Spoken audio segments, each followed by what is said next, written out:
안녕하십니까, 정동환입니다. 부동산이 바닥일 때 흔히들 하는 말이 있습니다. 선거 때가 되면 좀 나아진다고 말입니다. 그러나 지난 대선 때는 이렇다 할 부동산 활성화 대책이 없었던 걸로 기억합니다. 시대가 변해가고 있는 거죠. 자, 그러면 그동안 왜 많은 사람들은 선거와 부동산 간에 특별한 함수 관계가 있다는 것처럼 생각을 해왔을까요? 우리나라가 한창 삼조의 호황을 누리던 1987년, 우리 경제가 안고 있는 큰 문제는 두 가지였습니다. 물가, 그리고 부동산 투기였습니다.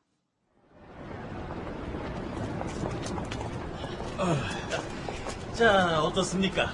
여기입니다. 여기는 요즘 평당 얼마입니까? 엊그제까진 80만 원이었는데 어제부터 평당 100을 찍었다 하더라고요. 평당 100이요? 부동산 업자와 투기꾼이 돌아보고 있는 바로 이 지역은 동서고속 전철이 들어설 것으로 알려진 한 중소도시. 동서고속 전철 건설은 대선 후보의 선거 공약 가운데 하나로 서울과 설악산을 잇는 전철을 말한다. 이게 원래 평당 50이었잖아요.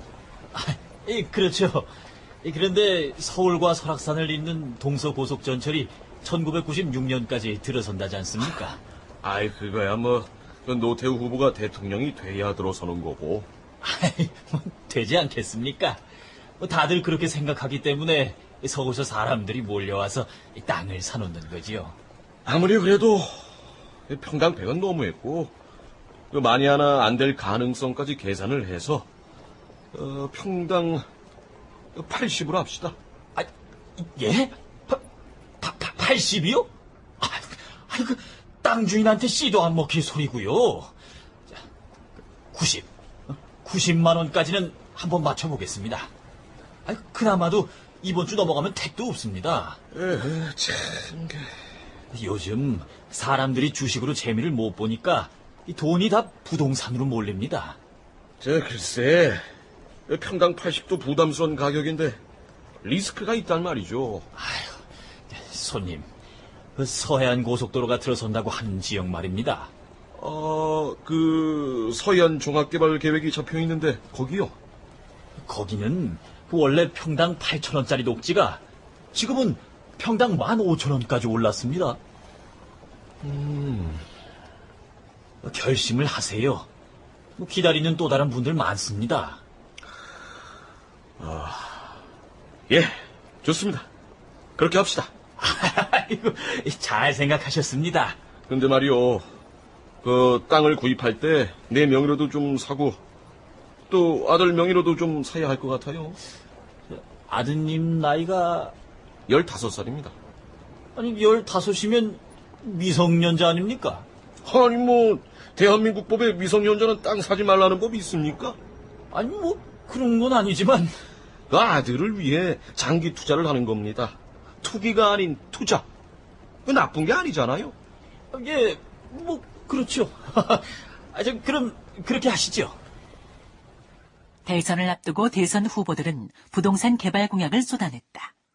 우리 경제를 생각해 부동산 투기를 염려하는 분위기가 적지 않았는데도 말이다. 결국 정부는 관련 대책을 마련한다.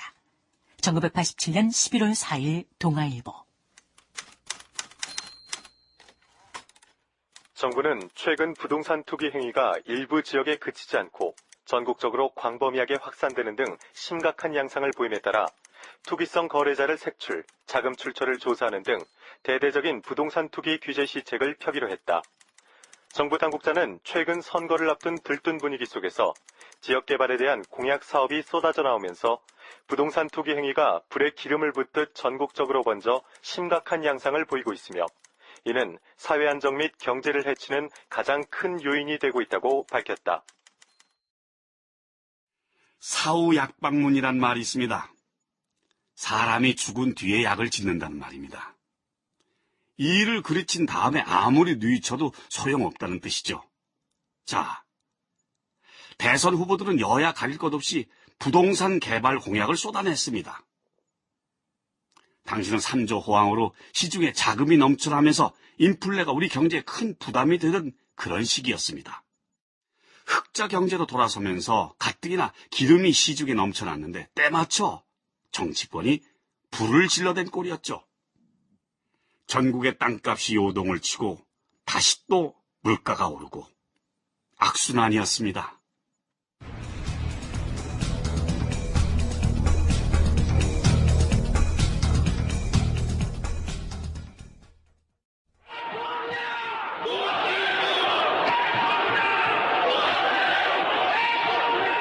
(1987년 12월 16일) 마침내 대통령 선거가 실시됐고 민정당 노태우 후보가 대한민국 제13대 대통령으로 당선됐다.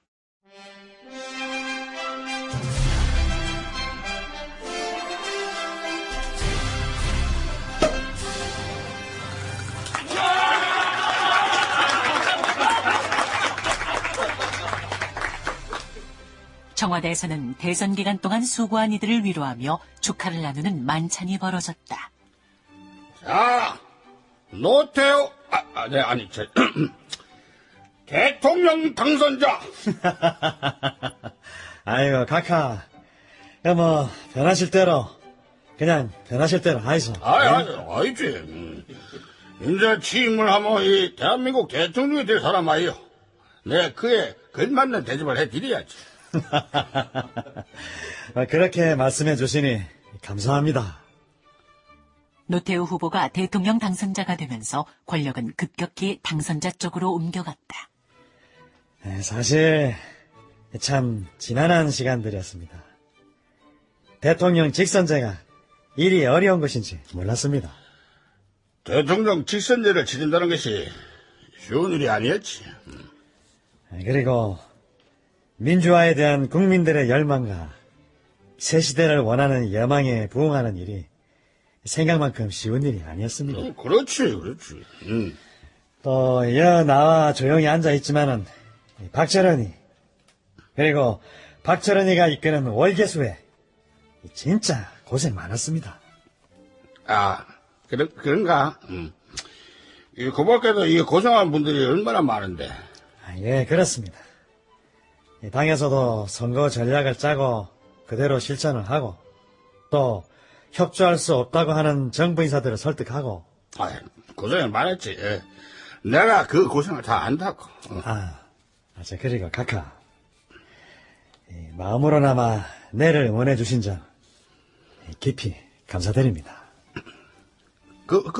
제 친구 사이고 당연히 해야 할 일을 한 거지. 자, 모두들 잔 다 채웠지요? 오늘의 주인공은 노태우 대통령 당선자입니다. 당선자한테 건배 제의를 한번 들어봅시다. 예, 감사합니다. 자, 위대한 보통 사람들의 시대, 경제 민주화의 시대, 이 시대를 열어갈 노태우를 위해 애쓰신 여러분들, 잔을 높이 들어주십시오. 예, 감사합니다. 그리고 수고 많았습니다. 이 보통 사람 노태우, 앞으로도 잘 도와주시기 바랍니다. 자, 위하여! 위하여!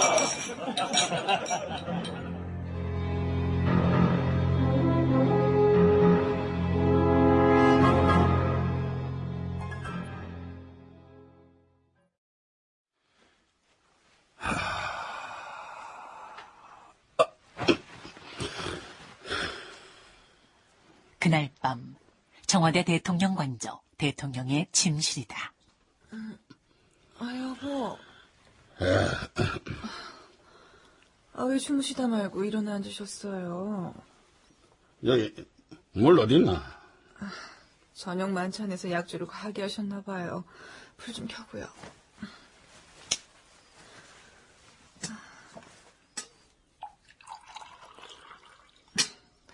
여기 있어요.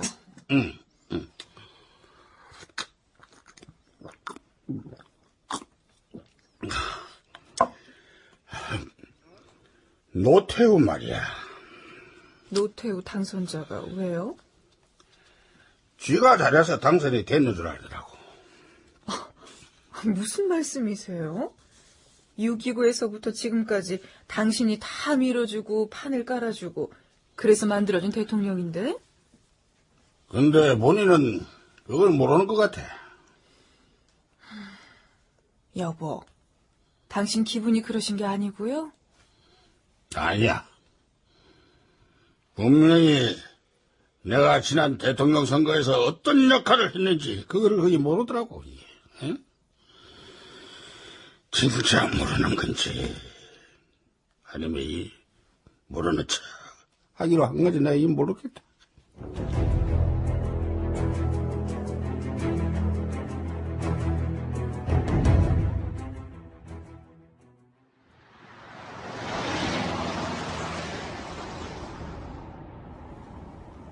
당선자님, 오늘 차라리 오늘은 좀 약주를 과하게 하신 것 같습니다.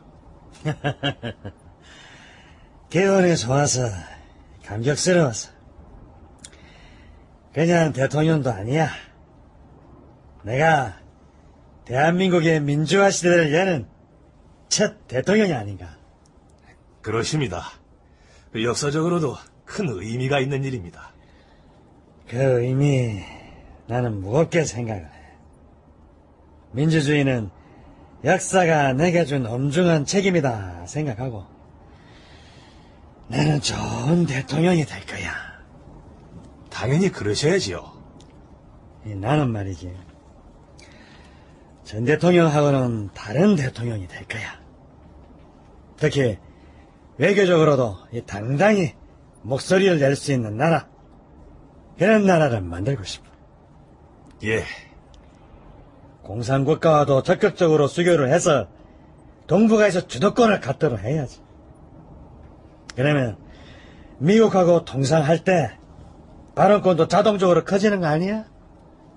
공산국가와의 수교는 경제적인 면에서도 효과가 클 깁니다. 그렇지. 당연히 경제적인 면에서도 그렇지.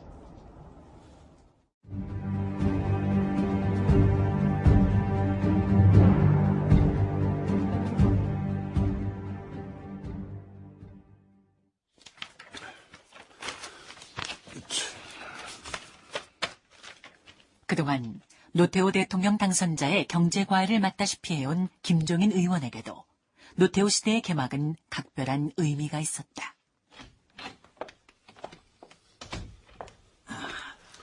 김 의원, 축하합니다.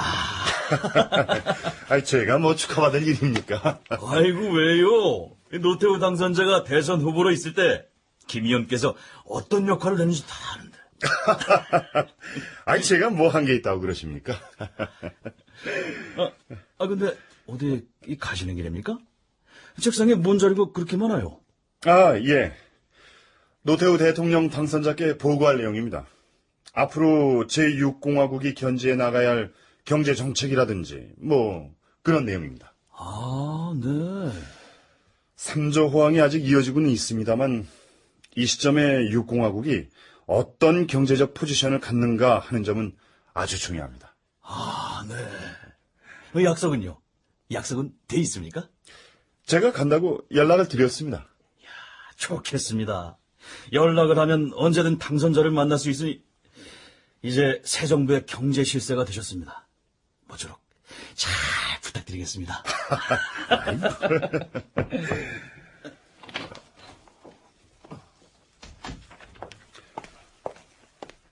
의원님. 이 부장관. 당선자 측에 면담 요청한 거 시간 잡혔어요? 그게 좀 오늘이나 내일은 어렵답니다. 아니 왜? 다른 일정들로 모두 차 있어서. 그래요? 아마 바쁘실 겁니다. 많이 바쁘실 겁니다. 대한민국 대통령으로 당선이 됐는데 이 준비해야 할 게 좀 많겠습니까? 알겠습니다. 시간 봐서 다시 연락을 해봅시다. 노태우 정부의 경제팀은 어떻게 짜여지게 될까? 중앙일보 경제전문기자 출신인 이장규의 실록 60 경제 가운데 일부분. 당시로서는 자타가 인정하는 경제 참모였던 김종일을 새 경제팀의 중심 인물로 지목했다. 그는 노태우 당선자가 민정당 대표로 있을 때부터 경제 가정교사 역할을 했고 그 후로도 두터운 신임을 받아왔다. 더구나 대통령 취임준비위원회의 경제 분야를 담당해서 새 정부의 정책을 설계하도록 되어 있었다. 그러나 그는 처음부터 소외당하고 만다.